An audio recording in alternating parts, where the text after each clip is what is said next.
All right, guys, so I have a treat for you. While we are still in the aftermath of the Kanye interview, holding that in the vault, revealing it to the world, and then the world sort of realizing that everything that we were told about Kanye 2 years ago, that him having a mental breakdown, that he was crazy, that he was angry, was a carefully constructed lie. The media, of course, trying to bury him with headlines because they didn't want you to hear what he was actually saying. And then when you actually heard what he had to say, thanks to this vault interview, you went, oh, that's really interesting, actually. He's making some very sound points. Here's a reality that you've probably come to if you've been watching this podcast. Virtually every person in the media that is being attacked the hardest, there is a reason that they are being attacked. There is a truth that the media is trying to obscure. And so now I think it's my duty to speak to the most canceled, quote unquote, canceled people that are out there to figure out why it is the media hates them so much. And who's hated more than the Tate brothers? I really don't think there is anyone that is arguably hated more than the Tate brothers. I think they rank higher than Ye does. So I'm going to have a conversation with both of them today. First and foremost, we are going to speak with Tristan Tate. Welcome to the Candace podcast. Welcome. I'm very happy to be here. And this is the least pregnant I've ever seen me. So congratulations on the new arrival. Yeah. It's absolutely amazing. It's always a new arrival. The new arrival, I'm either pregnant, still pregnant, pregnant again. So this is just the rare 8 months. Doing your job, repopulating the earth. I love to hear it. I love to hear it. So I've been wanting to speak to you for a very long time. Obviously, when I went out to Romania the first time and I interviewed just Andrew, but then I had such a remarkable conversation with you. And I realized that, oh gosh, I should have definitely interviewed Tristan because there's so much that he has to say. You're quite incredibly well-read, first and foremost. But I want to start with just speaking about traditional masculinity. And there was this one moment that you were describing to me, really the circumstances of what it took for you to survive mentally when you and your brother were put into a prison and there were no charges against you. No. Can you describe, first and foremost, just remind us how long you were put into that cell, how big the cell was, and what the environment was like? Well, Romania has a very, smart way of dealing with their prison system.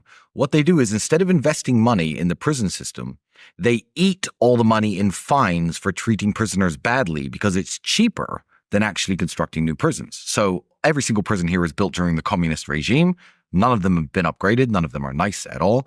The cell was about 4 yards by 3 yards. I'll use yards because I know you're an American. I like to use meters, of course. But two sets of bunk beds, tiny toilet in the corner. It's not a toilet, it's a hole in the ground, quite literally. And then there's a shower overhead that is either way too hot or way too cold. I was there for 92 days. And if I had known I'd be there for 92 days, it would have been a much easier task. However, every 2 to 3 weeks, I'd have a court hearing to see if I was there for longer, if I was going to be released and put on house arrest. So I didn't know when I was going to get out, which was, the most mentally challenging part of it. But it got a lot easier towards the end when I was put in the same cell as my brother. And then my only role, my only job, my only focus was keeping Andrew mentally focused and keeping Andrew happy and making Andrew laugh. And I didn't even care about the fact that I was in jail because I am my brother's keeper. It's good to have your brother's back. So, if I woke up and he was depressed or he was sad or he was angry, I didn't care about my own mental state. It was, how's Andrew doing? And that's all I really focused on. I think that it's interesting because I just like to assess culture where most people try to attack it. And of course, when you see a movement happening, especially if it's a populist right movement, people behind Trump, they just go, it's a bunch of white supremacists that are dusting off their Klansmen cloaks. Of course. They see you and Andrew. It's like, oh, it's all of these misogynist boys who just hate women and want to grow up and rape them. And that's what's happening. And of course, that's so silly and it's so stupid. And I always want to claw back and really understand what it is that people are responding to. And what you're hitting upon, and I think it's kind of one of the most remarkable things about you and Andrew, is this brotherhood. That when you guys speak with each other, when you are together, it just feels like you're watching what it is, family. Yeah. And we have been so removed from that in society. The concept of loyalty, the concept of brotherhood, the concept of looking after your family member through everything, thick and thin, and you guys have definitely been through the thick, and you stand by each other, that when you tell that story of just I just suddenly wanted to make sure that Andrew was okay, and you're in this cell and you don't know when you're going to go out, I just think it's remarkable. I think it's people could never imagine what that challenge would be like to try to keep yourself sane while you are caught in this cell for how many hours? I mean, it's just, do they let you out in the play yard? Play yard? Play yard. This is Romania, Candace. This very average hotel is the best hotel we have. You think the prisons have play yards? Everyone asked me that. How was the church? How was the gym? Did you get yard time? I'm like, yard time? No. You are in that room and that is it. So I was escorted to and back from the courthouse in a armored police van, and that was it.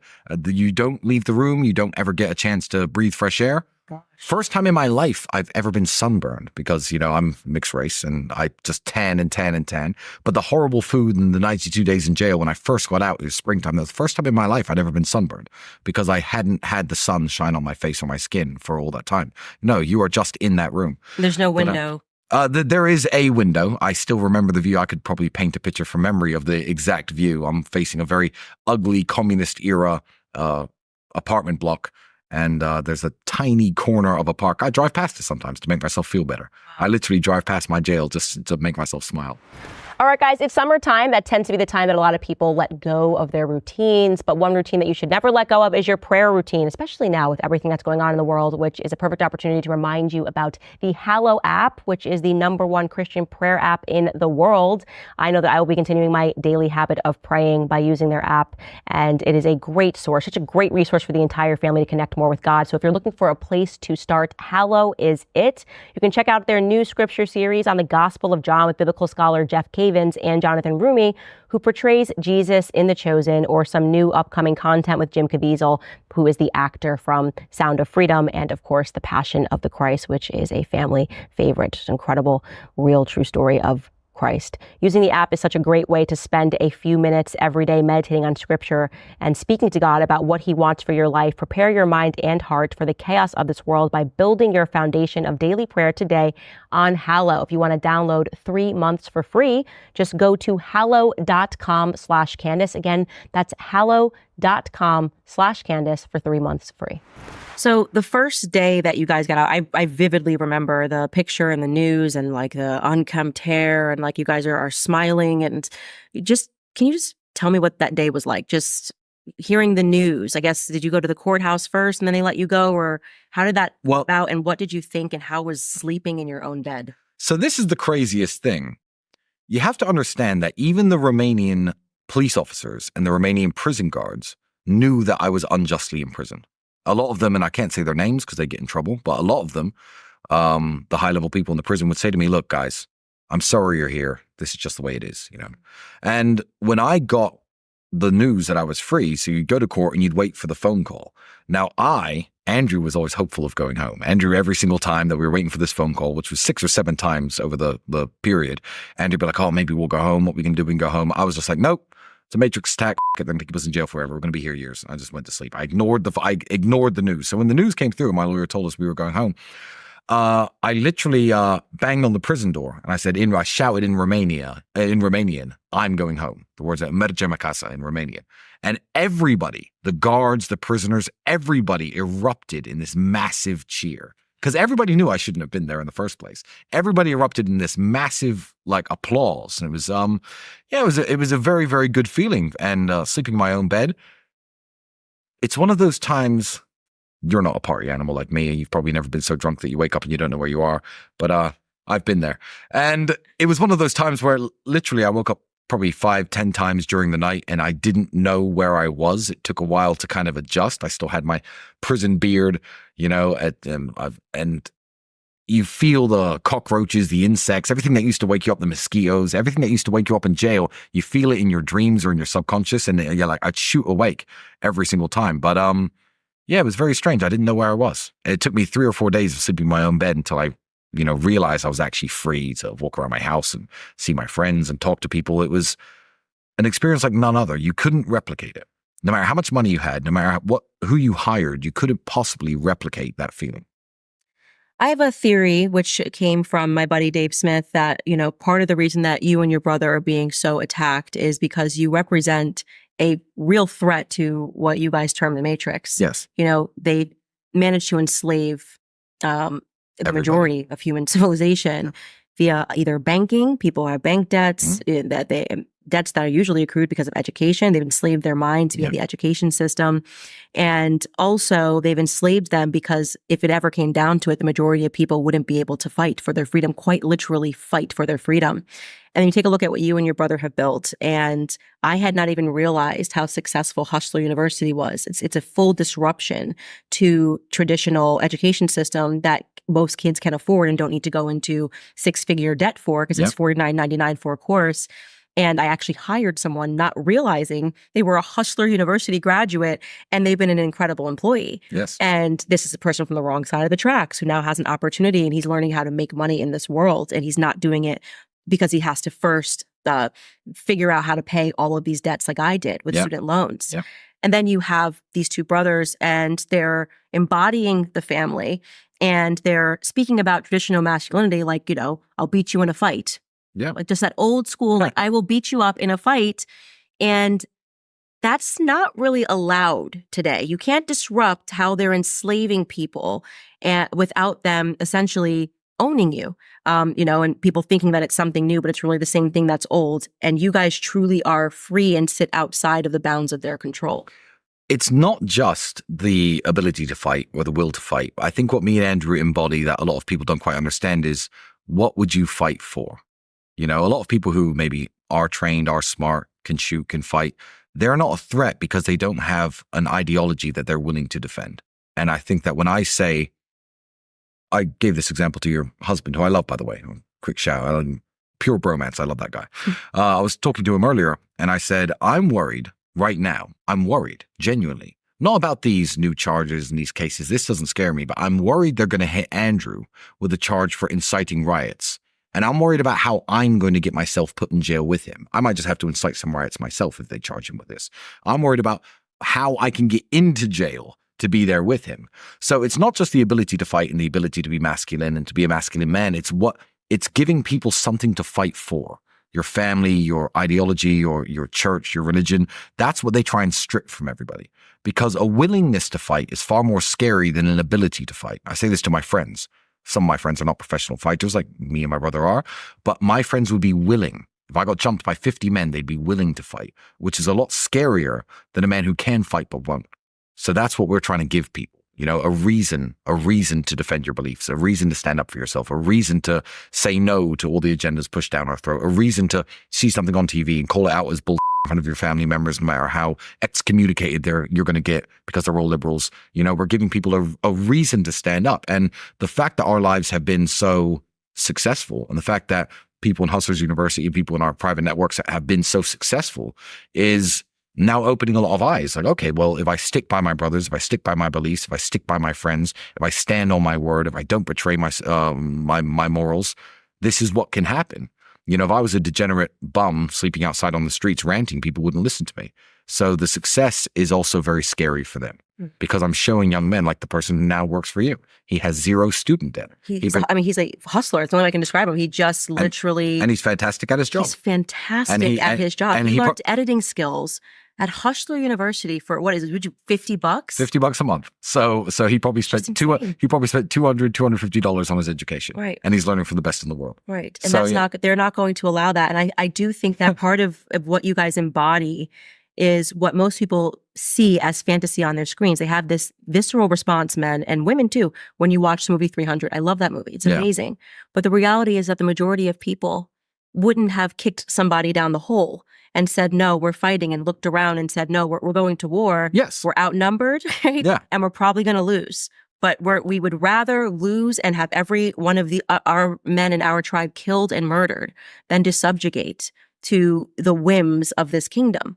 And I don't think people really understand what it is they love about that movie, Yes. Because it hits at something in their spirit that they know is the way things should be. Yes. Right?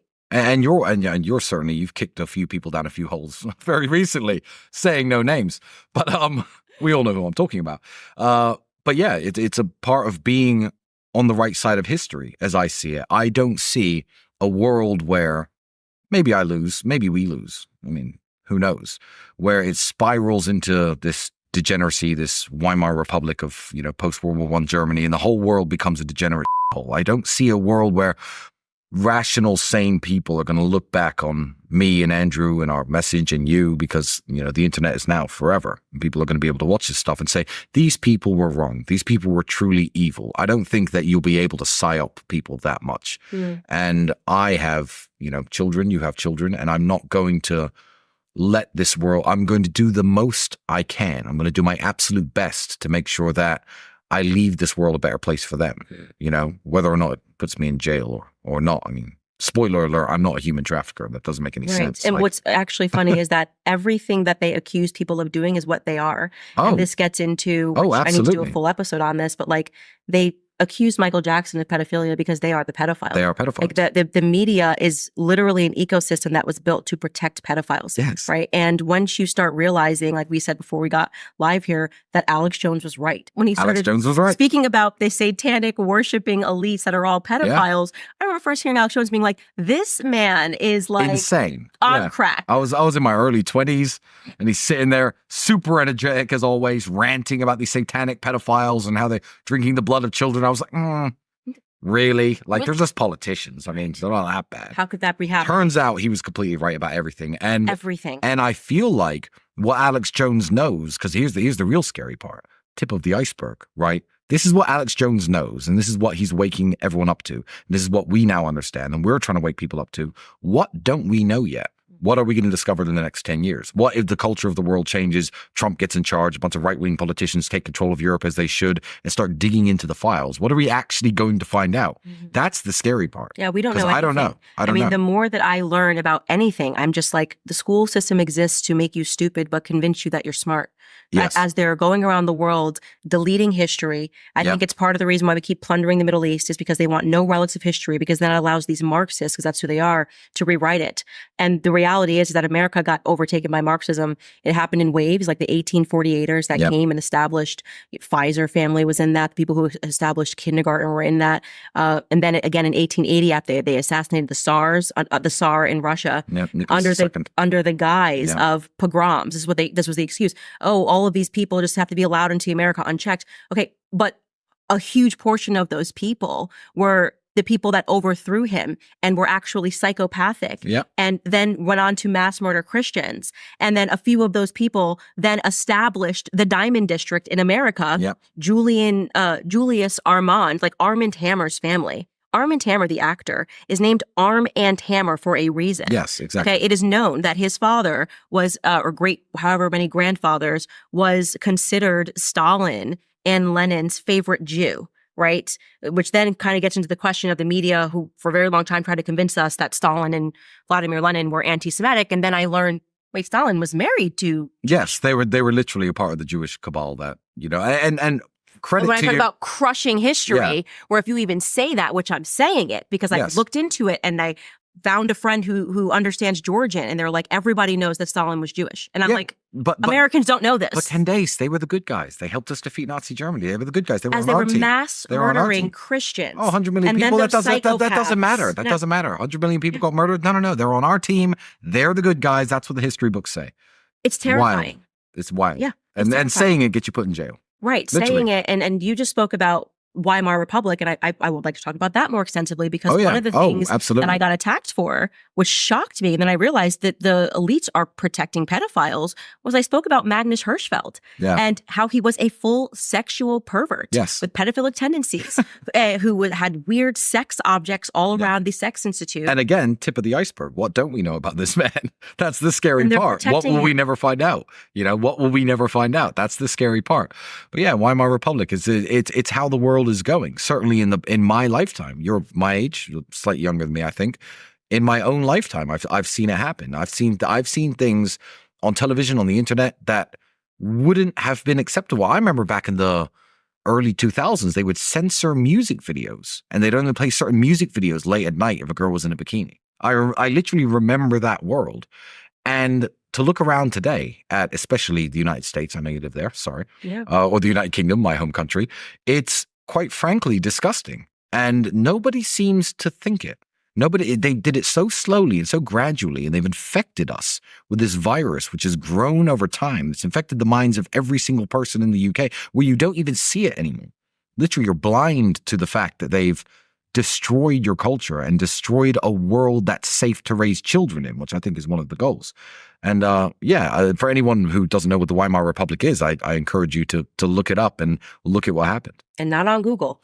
Oh yeah, not on Google. No way. You got to use BitChute. You got to use all these fringe websites that, but why aren't we allowed to talk about it? Why aren't we allowed to talk about the problems? That's the big question. Yes. And you realize that they have taught us World War II history like we're children. Yes. I mean, it's everything they've told us. Virtually everything they told us is either not true or a snippet of the truth or omitting something that would make us question more of their narrative. And they freaked out when I shared a BBC documentary, no less, because they had tried to wipe this from the universe about how Germans were ethnically cleansed. Following World War II. Yes. So there was no war going on. Yep. Immediately after, they allowed Anyone to speak Stalin's to just go in. In and Poland, Czechoslovakia, they just wiped them off the face of the map. It's insane. And then to know that prior to World War II, there's a book written by a guy, last name Kaufman, I'm blanking on the first name, where he said it's Germany must perish. Yeah. They literally wanted to get rid of Anglo-Saxons. And so when you have that context and you're going, whoa, why was I never told about this book, which was published in America,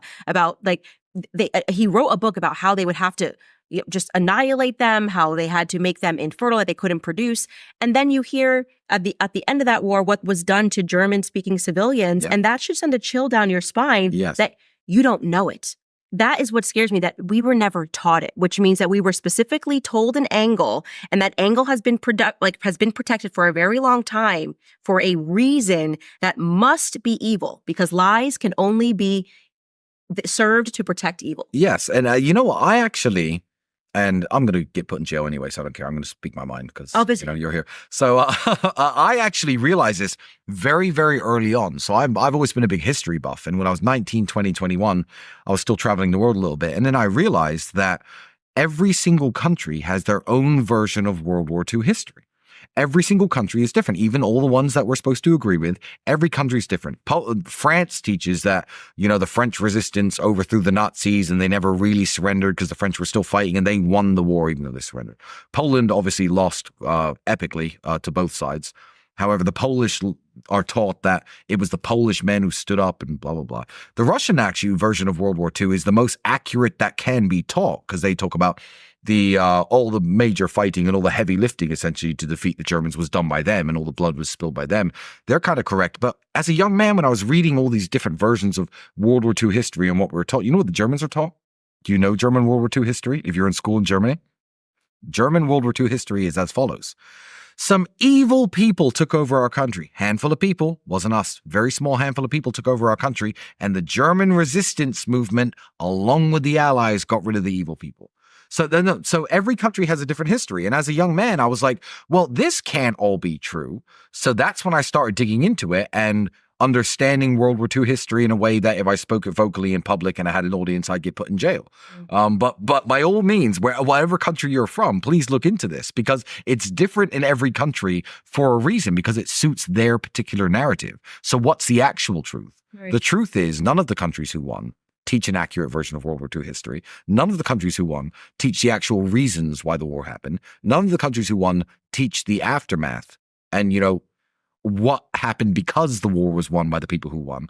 So it's a rabbit hole that you are digging up publicly. And I'll see you in jail. Well, because it just takes one seed of doubt. And so for me, having watched the documentary, my jaw on the floor, even learning, and I think this is really why the press attacked me, that so many of the people who executed those crimes were then protected by the state of Israel. Absolutely. That's already an existential crisis for the allied union between Israel and America. If Americans start waking up and going, wait a second, why would you guys be protecting people who, Solomon Morel, who executed these crimes against Germans, and you refused to extradite him when they actually wanted to prosecute him for his crimes? That doesn't really make sense. We were told, you especially should have a reaction to people that are committing a genocide against people for no reason. Surely. Then you go, okay, well, that's weird. And so it takes, for me, that was a major seed that was planted. Why would you not tell me about what happened to the Germans?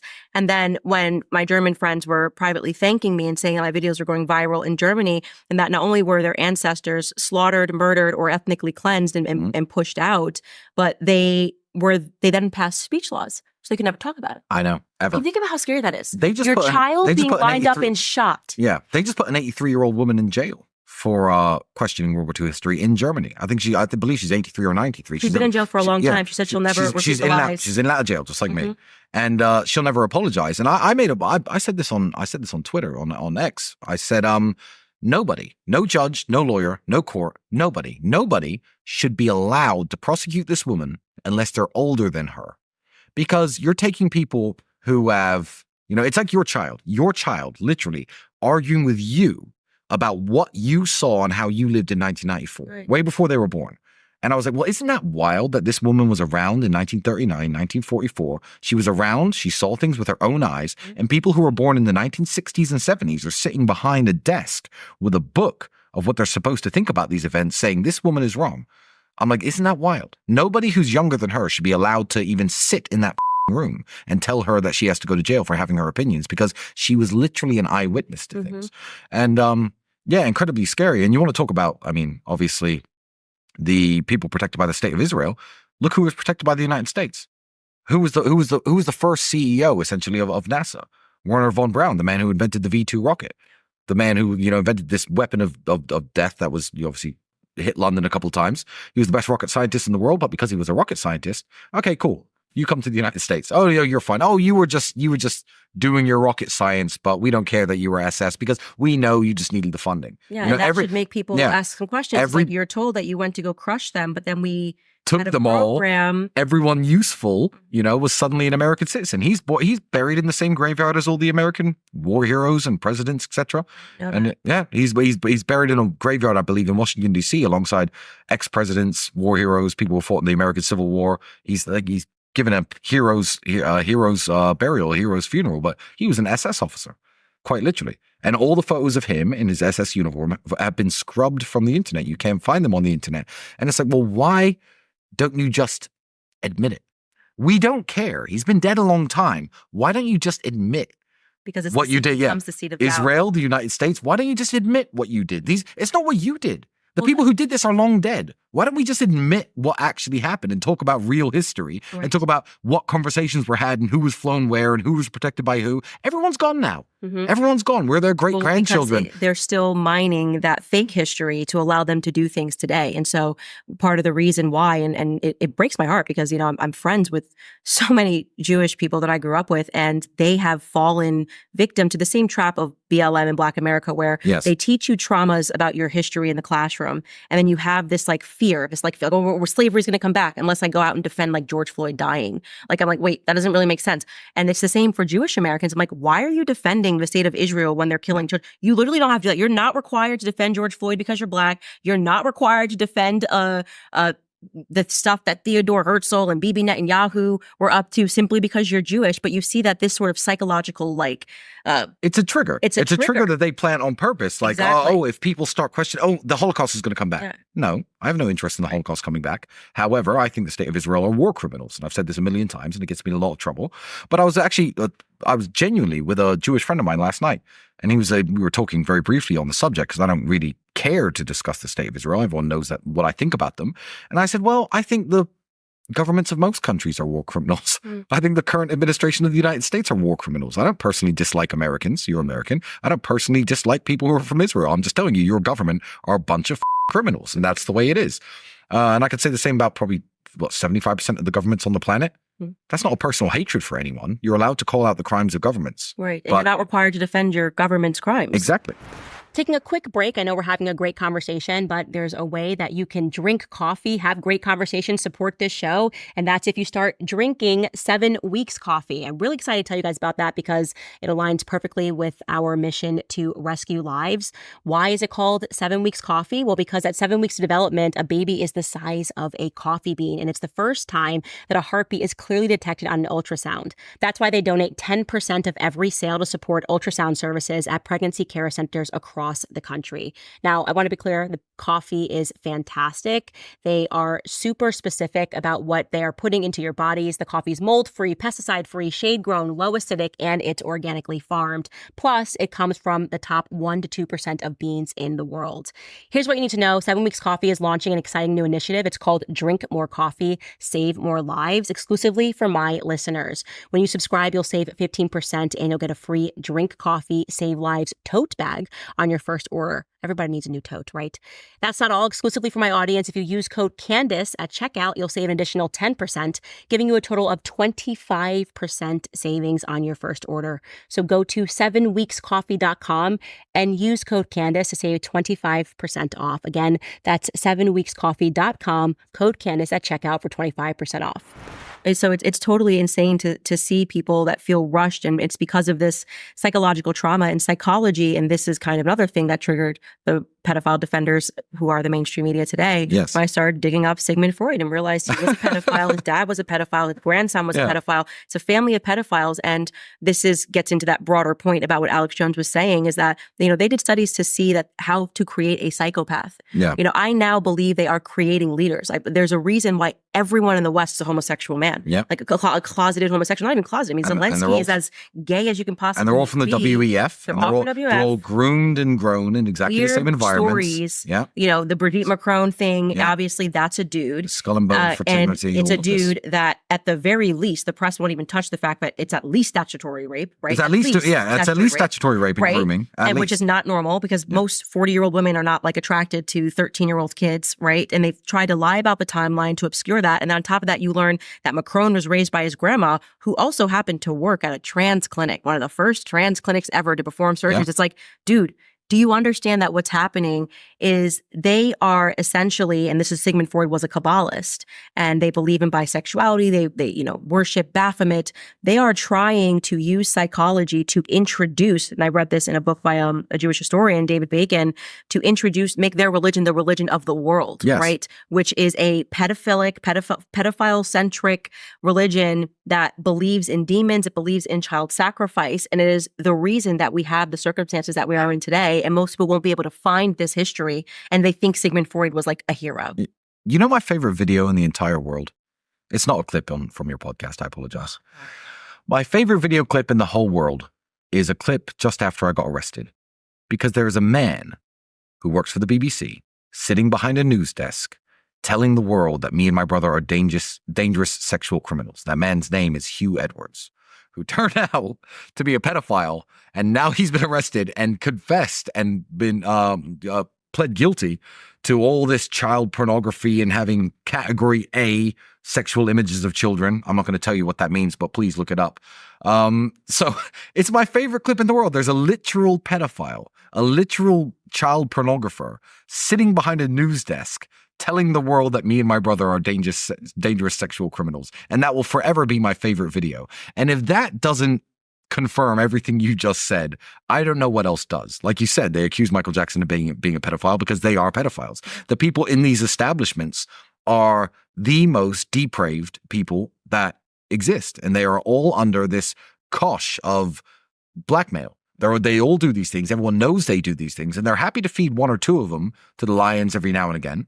When they get exposed, but they'll point the finger at, I don't know what they're going to accuse you of next. A black American woman. It's much harder than a man like. It's getting tricky. They're trying a lot of stuff. A man like me with a complicated sexual past, it's easy to just say, oh, well, no, he was a rapist. Or he was this. And men are much easier to attack. I don't know what they're going to attack you with. Yeah. But when criminal charges or whatever are launched against you, I'll be the first to defend you because I will know that they're bull. And they're looking. Yeah. I mean, they're clawing through everything. And my person that works with me told me that he believes they have like a PI on me, like a private investigator, just like crawling through my life. And I'm going, this is insane. It's because I'm waking people up to the fact that pedophiles are in power. Yes. They are literally in power. And that is intentional because then they can be controlled while they are in power. And they are also exhibiting signs of a psychopathology that lets them know that they will do harm to the masses and feel nothing because they were themselves, many of them raped when they were children. Yep. It's not a coincidence that Justin Trudeau is gay, Obama, gay, Zelensky, gay, Emmanuel Macron, gay and married to a trans man who molested him when he was a child.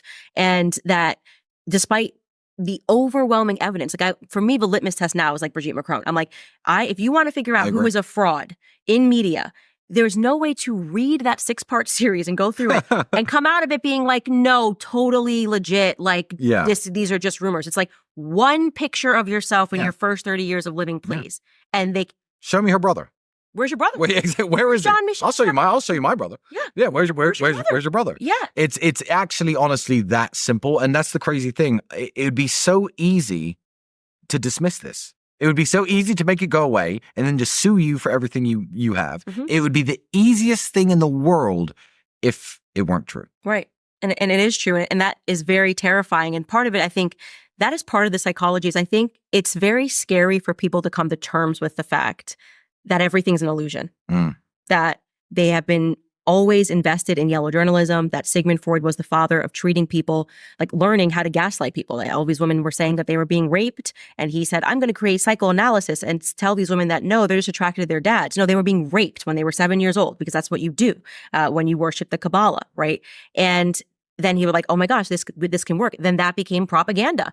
Like whenever somebody got caught doing something or somebody was about to come out and say something, they would diagnose that person as either insane, like they're totally insane, they're on drugs. And then they'd have their friends in the press create this propaganda and people believe it. They go after a Kanye, they go after a Tristan Tate and Andrew Tate because they've realized the voices that cannot be controlled have to be shut up. Some people killed.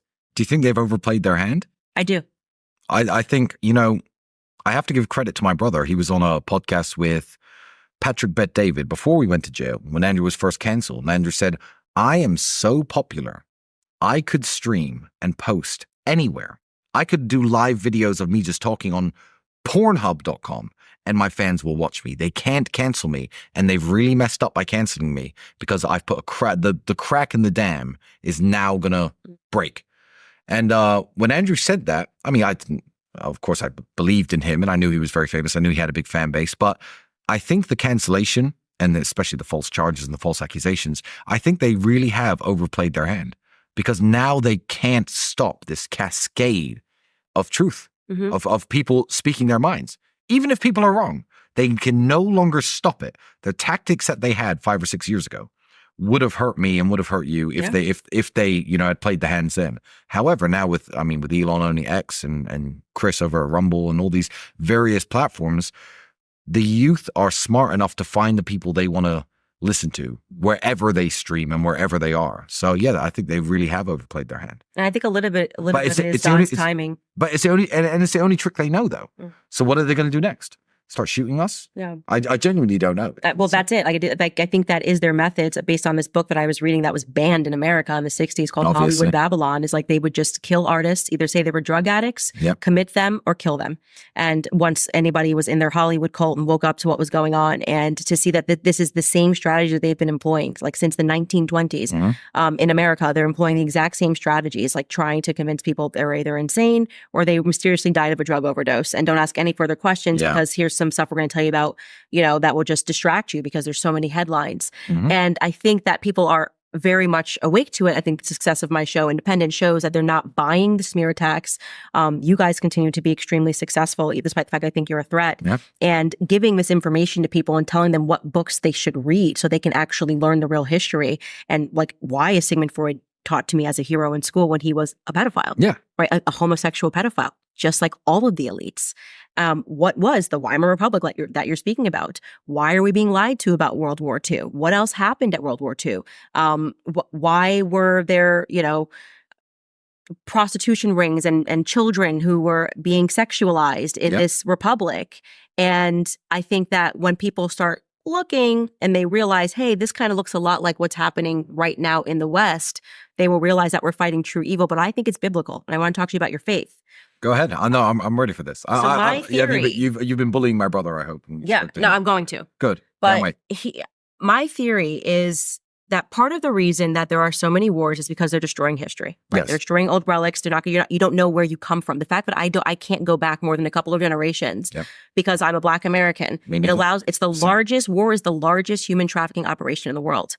But the people that are behind these wars know exactly. They can trace their family lineage back to the Bible, right? And so they're confusing everybody else because there's a wisdom that comes with ancestry. The Bible tells us who and what these tribes were. If you don't know what your tribe is, it allows them to have a tremendous amount of power over you. You don't realize they're keeping their tribe intact while they're essentially using multicultural and war and open borders to just kind of deplete everybody else's, which I think is fascinating. And then when I started studying more about like the Kabbalah and how this came from Babylon, and we're kind of seeing the same thing happen right now. Like Hollywood has become Babylon. It's these false idols, the things that are happening. it really actually really tethered me to my Christianity. Like really brought me back to like, okay, this is and will forever be a holy war. And that's why you insist on everybody being an atheist, even though you believe in child sacrifice and you believe in the Bible. So I admit, I was shamefully thought I was an atheist for a long time. Me too. And God, I can't even, if I could talk to my younger self and probably punch him in the face, you know, I would.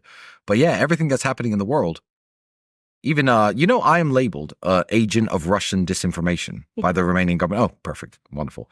And my crime was speaking to people who came across the border from Ukraine. That's it. On Instagram, asking them questions live on Instagram. That's why I was labeled an agent of Russian disinformation. So these people were all paid actors, paid actresses. A lot of them knew exactly what was happening and why they were fleeing to Romania. A lot of people knew the reasons. But again, child trafficking, human trafficking, all the orphanages in Ukraine are empty. Why? Where have the kids gone? This is something that people need to look into. I'm not sure if you looked into it yourself. Yeah. You know, everyone's worried about, oh, well, the men are dying and 500,000 Ukrainians have lost their lives and it's a war that can't be won against the Russian war machine, etc. Well, Russia have moved in and taken the territories they've taken, tried to reestablish them. Obviously, Russian Orthodox Christianity is legal in the places that they've taken. Look into, and I'm not going to speak too much on the topic because I'm on the border of Ukraine, and you know it's a sensitive subject in this part of the world. But look into the orphanages of Ukraine. Look into the orphanages that were run by the church. They took care of all these kids. Where have all the kids gone? Now the church is being banned. Now their voices are being silenced. It's human trafficking all over again, and that's why they will accuse people like me and Andrew of human trafficking. Some bimbo who was here for 4 days made some story up. And they'll push it and push it and push it and push it. And no one looks into what's happening with every war zone on the planet. Mm-hmm. The kids go missing. The kids go missing. And that's absolutely terrifying. And then when you add to that, and that's why I've been giving people the actual books and the resources, and I'm glad that you brought up NASA and the satanic origins. Like, I'm so like, the moon landing didn't happen, get out of my face. It's so stupid. It's like totally a psychological operation because they just keep evaporating money saying it's going to NASA and nobody knows what's going. It's just a black budget. And it also got people to invest in the idea of worshiping man and science over worshiping like... I love what you said recently. I've left the cult of science. I'm glad you loved it because the media said that I was the dumbest person in the entire world. And that's how I knew I was smart. No, I loved it. Yeah, exactly. You know, when the media that's how I knew I was onto it. Yeah, when the media says something, whenever the media say like the opposite is usually the truth. Mm-hmm. That's my. But when you said I've left the cult of science, I'd never thought of it that way because I used to be one of these nerds, atheists. You know, science is the be all and end all. It explains everything. Yeah, I've left the cult of science as well. Unless I've studied in a certain field and I understand that certain field as well as the scientists who are telling me things do, then I'm not going to take your word for it anymore. It's as simple as that. And you made the comment about the flat earth, and you know, there's a bunch of people on the internet who are going to love me talking about this. However, but it's not about flat earth or not flat earth. No one understood the comment you made. No, they understood it. Yeah. Well, they tried to spin it. But your point is, I'm not taking your word for anything anymore. And I completely agree with that. I mean, I hold a bunch of beliefs, and I believe in obviously a lot of what scientists have discovered over the years. And you know, there's good scientists and there's bad scientists. There's the COVID vaccine, and there's Jonas Salk with his polio vaccine, which is maybe a slightly more moral than we go down this rabbit hole if you like, slightly a more moral cause than today's COVID vaccine. And I'll pick and choose what I believe in, but I'm not taking your word for it. Right. And that's the way to do it. Because everything I've realized about science has led to, it's so funny, people don't believe in religion. They think, you know, witches and the whole concept of people, curses and spells and all of this stuff is reserved for Harry Potter. And then I say to them, oh, you don't believe in potions? What do you think vaccines are? Yeah. You're being poisoned. What do you think alcohol is? Obviously, all of this stuff is real. You just don't realize that they are battling for your spirit. And I believe that the vaccines that are being introduced, because that was my huge awakening. Thank God I was vax injured when I was 20, because then I was suddenly like, why did I get this vaccine? That was like a weird fee. I just like, they did a commercial, said I needed it. Then I looked into the statistics, and the statistics were a complete nonsense. Yeah. There was zero fear that anything was going to happen to me for this Gardasil vaccine. Next thing I know, I'm like having a seizure on the floor. Yeah. And then right then I said, okay, I'm all done with like, trust the science, trust the doctors. Kind of feels ridiculous to think that your baby's born wrong and science can fix them. Immediately when they come needs inoculation. God got this wrong. Yeah. Right. And people believe this because they've intentionally made us atheistic via the school system. Yep. The people, again, they worship the Kabbalah, created the idea of rationalism, the Enlightenment. The Enlightenment was not the Enlightenment. It was the darkening. Yes, okay? I It's agree. the darkening of humanity. People agree. now don't know where they come from. They think they derive from apes because, I don't know, I guess Charles Darwin said so. Who knows? But now suddenly they are invested in man. And in the age that was completely ruled by God and religion is now the Dark Ages. The Dark Ages. So the Dark Ages and the Enlightenment. You're right. They did a bait and switch there. They did a bait and switch on everybody. Mm-hmm. And what were those the Dark Ages? They were Christian. Yes, the Christian. It's age. always been a holy war. Yes. Everything I realized when I go and revisit it in school that I was lied about Christianity. They're essentially making you hate Christians and Catholics without you even recognizing they're doing it. Lied to about the Spanish Inquisition, lied to about the Enlightening, like always told that like at every turn, the Catholics and the Christians were doing something wrong. And colonizers. Colonizers. Yeah. That's the famous one.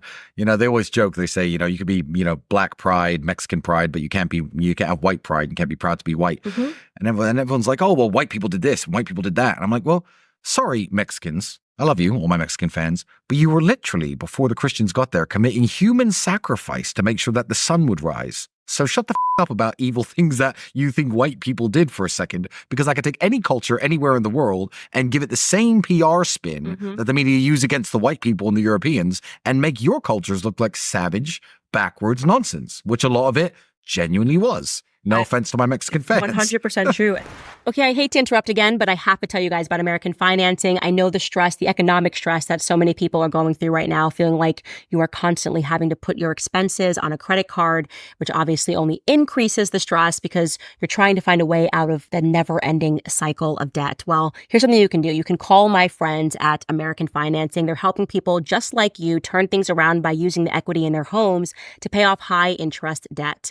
They understand what you're going through, and they talk to people in your position every single day. American Financing is saving their borrowers an average of $854 a month, which when you total it comes to effectively a $10,000 a year raise. And if you want to get started, you may not even have to pay next month's mortgage payment if you call them today. There is no better time than right now to turn your situation around. So call 800-795-1210. That's 800-795-1210. Or you can visit americanfinancing.net/Owens. Again, that's americanfinancing.net/Owens. It's funny because in talking about that cult of science too, I was reading C.S. Lewis's Abolition of Man. Yeah. And he starts talking about this idea of like an ape in trousers. This is what we're creating right now in society.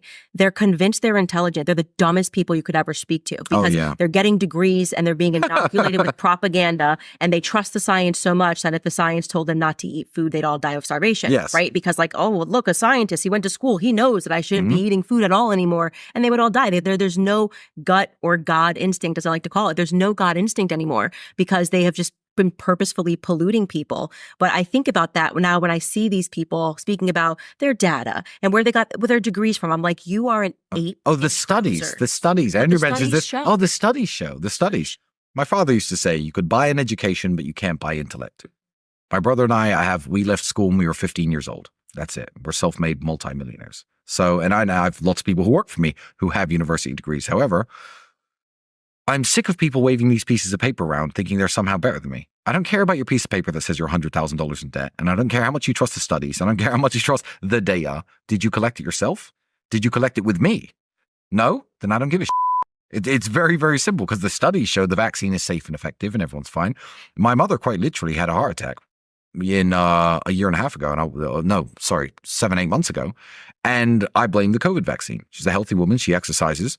9 months before that, she had 2 doses of this poison because other family members convinced her to do it, even though I told her, don't never take this stuff. And she had a heart attack because of this. And, you know, the studies show it's safe and effective. And she went to the hospital and the doctors told her, you'll love this, it wasn't because of the vaccine. My mom's like, oh, it wasn't because of the vaccine. The doctor said so. Oh, the doctor who told you to take the vaccine. Well, that's funny, isn't it? And that's, I guess, airing my dirty laundry a little bit with these arguments I've had with my mother. But it's important for people to know. I want to tell the world that this happened because you have to stand up to people who will wave studies and data and science in your face and try and tell you that this is the way to do things because X, Y, and Z said so. Yeah. Who wrote the study? Do I know him? What kind of person is he? You know, what's his agenda? What's he invested in? Where's his money? What banks does he use? You tell me these things and I'll listen to your study. Yeah. And it's so funny because they really do believe in themselves. It's like elite academic class of people who never accomplished really anything other than speaking, right? Like, you're just like, oh yeah, I'm so smart and I can read this. And it's like, hey, great, you can't survive. You literally can't survive. Yeah. So the fact that you and I are in the same topic of conversation and that I've made it from the wrong side of the tracks and you had a cushiony life provided for you and we're in the same room should automatically imply to you that I'm actually smarter than you, right? Like, I didn't have to do the dweeb thing and get 27 degrees to convince myself of my intelligence. The fact that we made it from nothing to where you are in the same conversation should let you know that we're smarter than you, actually. There's a saying I like, and it's actually from, take me to jail. It's from a street pimp called Pimpin' Ken.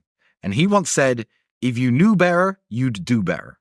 And I think about that all the time because these people with 1,000 Twitter followers, PhD in their name, broke, no money, small house, car, are quick to trash you and they're quick to trash me online. I'm like, if you knew better, you'd do better. Like, it's a stupid saying from the streets, from the hood, but I'm like, I don't want to listen to you. You can't pay your bills, and you're sitting there waving your piece of paper at me, and I'm perfectly comfortable, and all my kids are fed and happy, and everyone, my mother flies on private jets. What are you telling me about your education for? Right. Like, why don't you go and take that education and wave it at somebody who's going to give you some money, who's going to make your life better? Mm-hmm. So yeah, I really do love that saying, and I kind of live by it. So when people are barking at me, I'm just like, I don't care what you think you know. Yeah. Because you haven't applied it at all. And it's obviously not useful in the real world because you are where you are and I am where I am. Well, they've recreated, and it's Machiavellian, but I very much believe that we're still seeing a slave plantation. Like, these people are slaves. I agree. Their minds have been enslaved.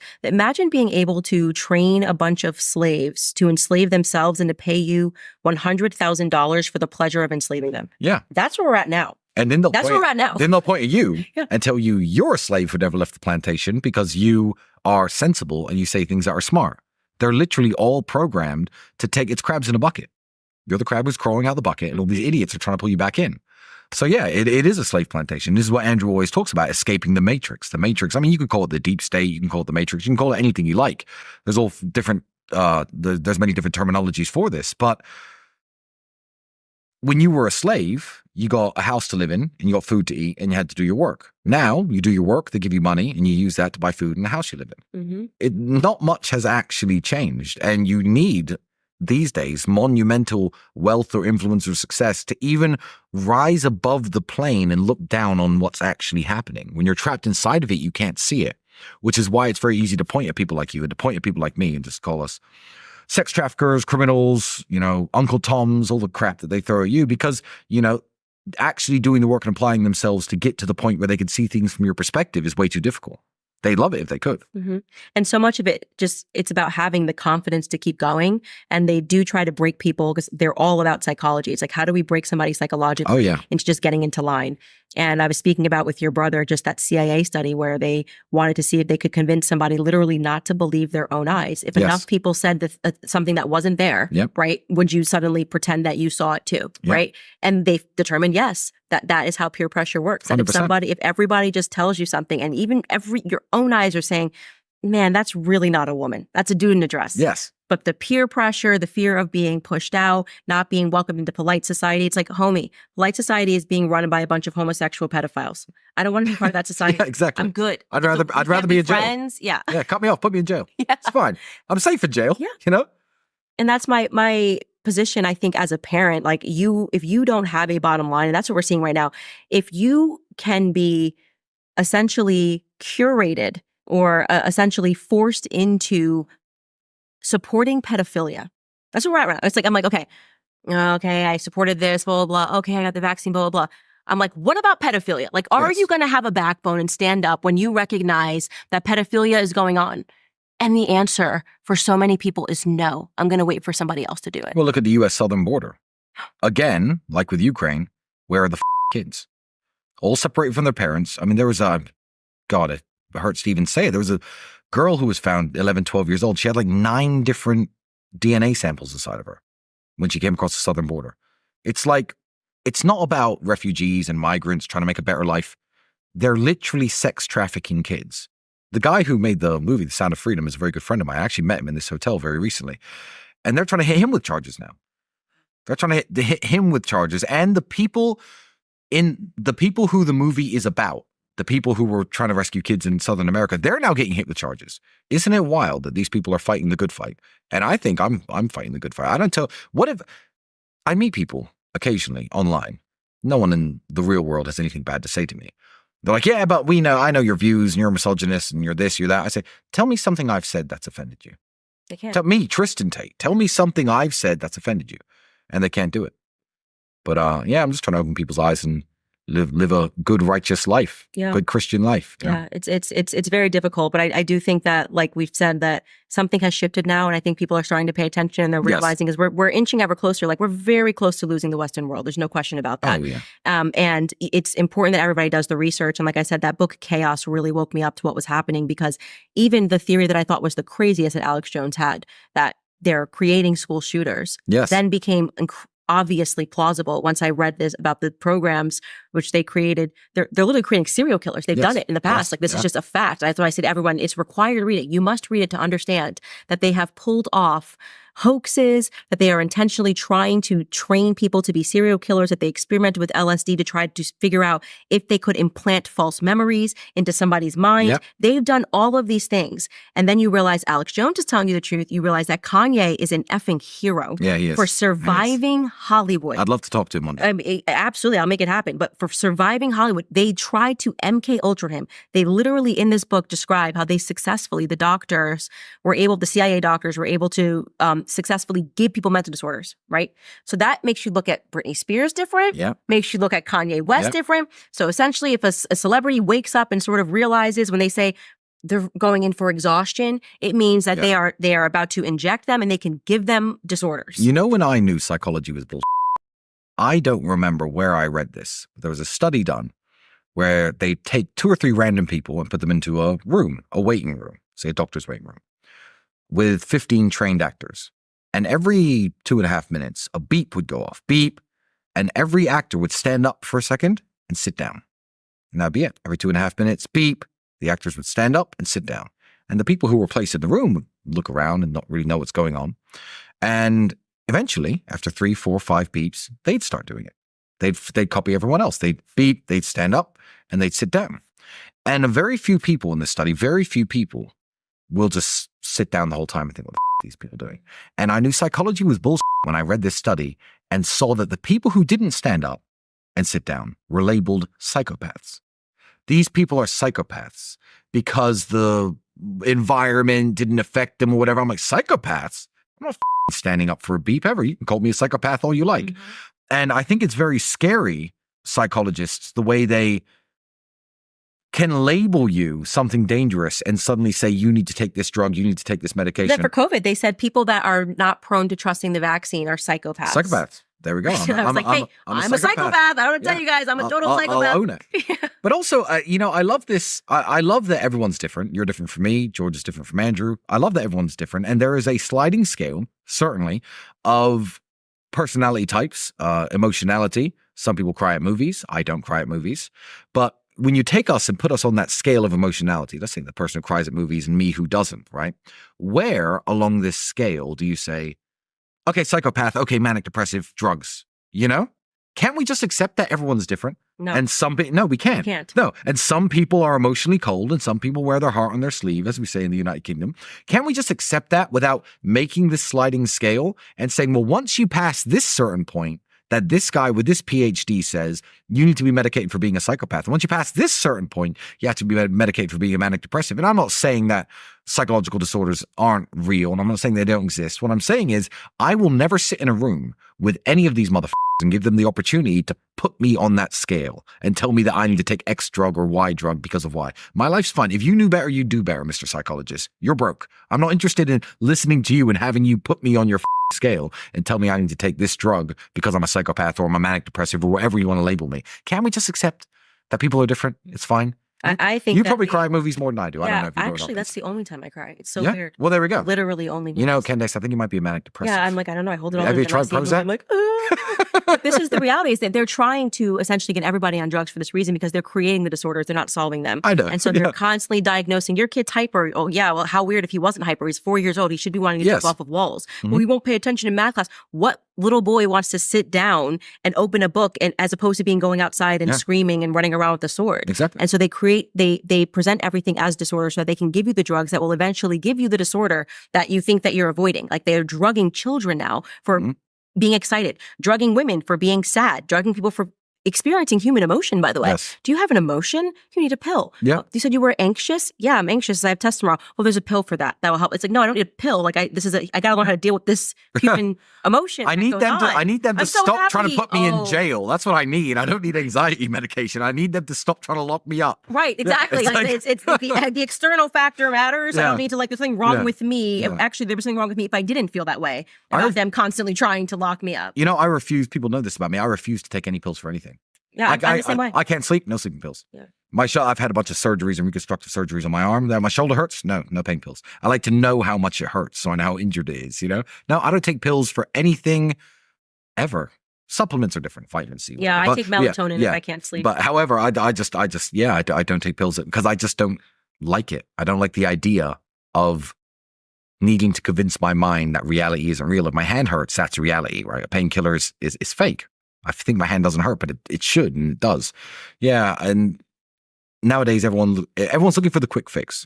Everyone's looking for the quick fix. So it's very easy, especially when your life's a mess, when your life isn't in order, to lean on the mental health crutch. And I'm not saying mental health problems don't exist, because they very much do, but it's very easy to be special. It's very easy to be told that, well, you've got depression, or you're a manic depressive. It's fine. Okay, fine. Well, my life, everything's falling apart around me. It's fine. Oh, but I'm a manic depressive. That makes me unique. That makes me special. I see people type the worst on the internet. And what I hate is the term survivor for things that can't kill you. I don't like that term being used for things that shark attack survivor, I'll give you. Mental health survivor? What the does that even mean? You've been sad before? Well, me too. Like I can't stand it. And it's a very easy way to get the quick fix, to make you feel special, to make you feel like nothing is your fault, to absolve yourself of all responsibilities. Instead of absolving yourself through your sins through our Lord Jesus Christ, you can, absolve yourself of your sins and your failures through mental health. Yeah, I think that's part of the reason that the clip of me telling a college kid, life's tough, get a helmet. I mean, that's what the whole society needs. I'm sad. Okay, life's tough, get a helmet. And that's kind of the way that I was raised, is that I wasn't raised within snowflake culture. You know, when you have to survive, you're not treated like you're a special snowflake with, bumpers and, oh my gosh, you don't want to run into anything. And people should be conditioned that way because it wakes you up to the reality of the world. That's all I teach people. That, to be alive is to suffer. You're going to have moments of elation. You're going to have moments of suffering. And unfortunately, so many people are turning to therapy and psychologists, which trap them in this cycle of constantly thinking about the thing that makes them sad. It's like, no, that's not healthy. Move on in your life. Literally, you don't need to sit down in a chair and constantly go over this thing. Oh, he cheated on me. It's like, move on. You just gotta move on from that bad thing that happened. Like, that pain is a part of your growth. It's a part of your experience, and you got to keep moving on. All right, guys, I have to tell you about Native Path, because finding an honest doctor who isn't following in the footsteps of Big Pharma feels impossible. I've been telling you guys this forever. I am so done with Big Pharma. And that's the reason why millions of men and women have turned to Native Path's vast selection of high-quality nutrition products. Native Path was created by a Texas doctor of physical therapy who discovered how poor nutrition was linked to many of the health issues his patients were dealing with on a daily basis. Their original collagen peptides included a unique protein that naturally declines with age and is proven to significantly increase bone strength and soothe joint pain. It minimizes wrinkles and cellulite, enhances hair follicle thickness, and even reverses nail damage, with users reporting results in as little as 2 weeks. As a partner of the show, Native Path is offering my listeners up to 45% off his bone, joint, and ligament restoring formula at nativepath.sale/Candace. The discount will be auto-applied. Native Path has thousands of 5-star reviews and over 4 million jars sold. Every order comes with 365-day money-back guarantee, so there is no risk to try it out. So try it today. Listeners can visit nativepath.sale/Candace to get up to 45% off while supplies last. Again, that's nativepath.sale/Candace. I want to ask you, Tristan, because I know that you're an avid reader. Yes. What are some books that you recommend? Because I've been kind of introducing a lot of books to my audience, and I feel like you would have a lot. Yeah, that's very interesting. It depends if you're talking fiction or nonfiction. So reading as a way of escapism. Like I like stories. I like fictional novels because you learn a lot from them. I would say that ignore all the movies; they're all gay. But everyone knows the story of the Three Musketeers. You know that's a 50-hour read if you read that book. No, it's a extremely long and incredible book. And what you learn from that, although that these people were fictional characters, is the real love that men can platonically have for other men. The love that you have for your friends in the way that they'll die for each other. I mean, I've seen, don't even get me started, but I've seen Netflix adaptations on conspiracy theories that Abe Lincoln was gay. Why? Because he wrote in his letters, I love you with all my heart to a friend of his. But when you read this book, written in the 1850s in France, with its original language about these four men who really love each other and they talk to each other in this way, you learn how male friendship can be strong and beautiful without society trying to tell you it's gay, because back then there was no gay agenda trying to make everything gay. Right. The new Three Musketeers movie, I watched it in French, and they make one of the characters gay. I turned off. Everything has to be gay now. No, but even there's a 20-second clip at the bar where he says he's bisexual, which adds nothing to the story, and I turned the movie off halfway through. It infuriated me because the book is so good. So yeah, I like classical novels. I like The Three Musketeers, The Count of Monte Cristo. Those are both Alexander Dumas. The original Dracula novel. It's so funny. I was just reading about that novel, and I have it on my list to buy. Yeah, but I have a copy that was the one when it was launched in America. They sent 13 copies of it over in 1899, and they were on display in bookstores for people to flip through to see if the novel was going to be a success. I have one of those 1899 copies. Wow. Yeah. Wow. So it's fascinating. Amazing. And it's got love letters in it to people who are probably long since dead, who have dedicated and gifted the book to people in pencil.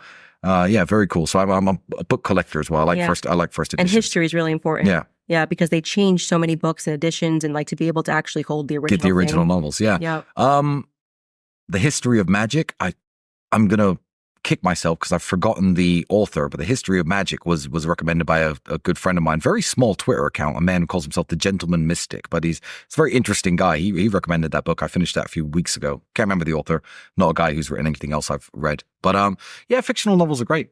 And if you're a man, I mean, I like the James Bond novels by Ian Fleming. Of course you all. Super cool. And I get that you maybe wouldn't like him as much as I would, but if you're a young man, read it. You know? Read it. Men love that. Yeah, there's a lot of lessons in there, a lot of meaningful quotes, a lot of meaningful passages, and a lot of lessons in there about how to be a man, how to man up. So there's a lot of reality in fiction. And there's a lot that the authors are trying to tell us about the real world, even through their fictional stories.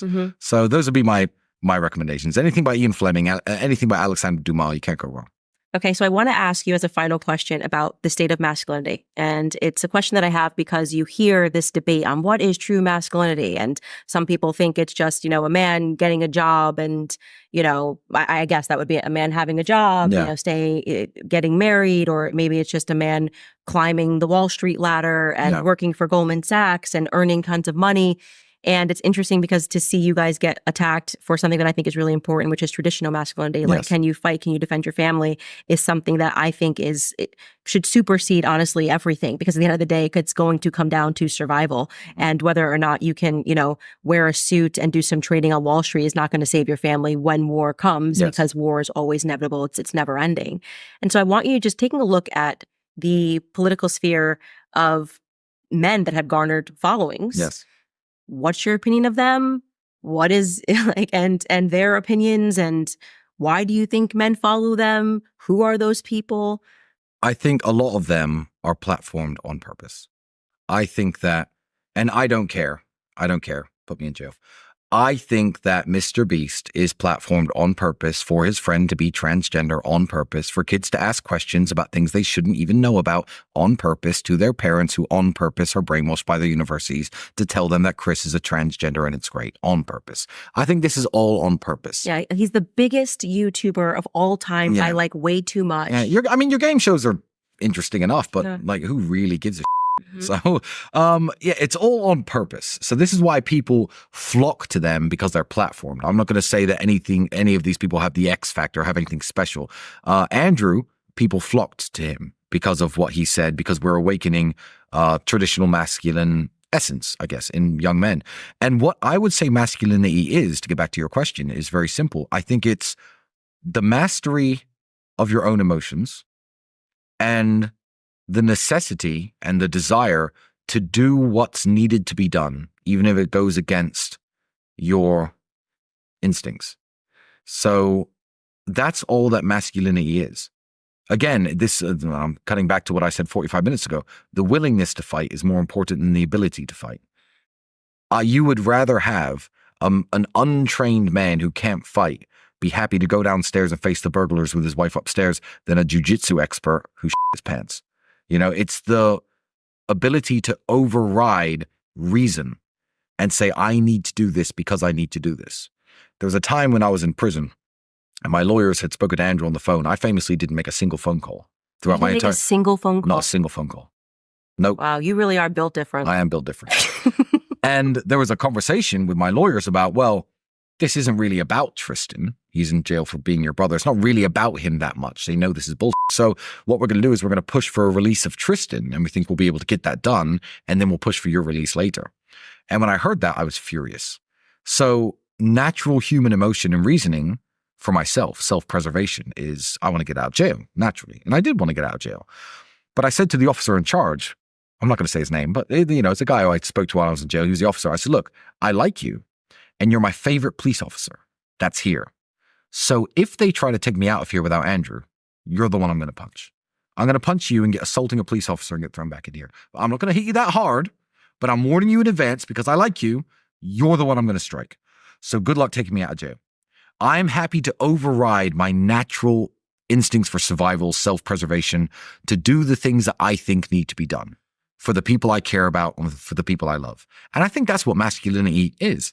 Not everyone needs to be a 6'4", 240-pound, muscular-bound kickboxer who's handsome and charming and rich and dresses well. And but no, that's not what masculinity is. It's not, it's belittled by people like Piers Morgan saying, oh, Andrew, you just stick a cigar in your mouth and pump up your muscles and think that's what... No. Masculinity is much, much more than just that.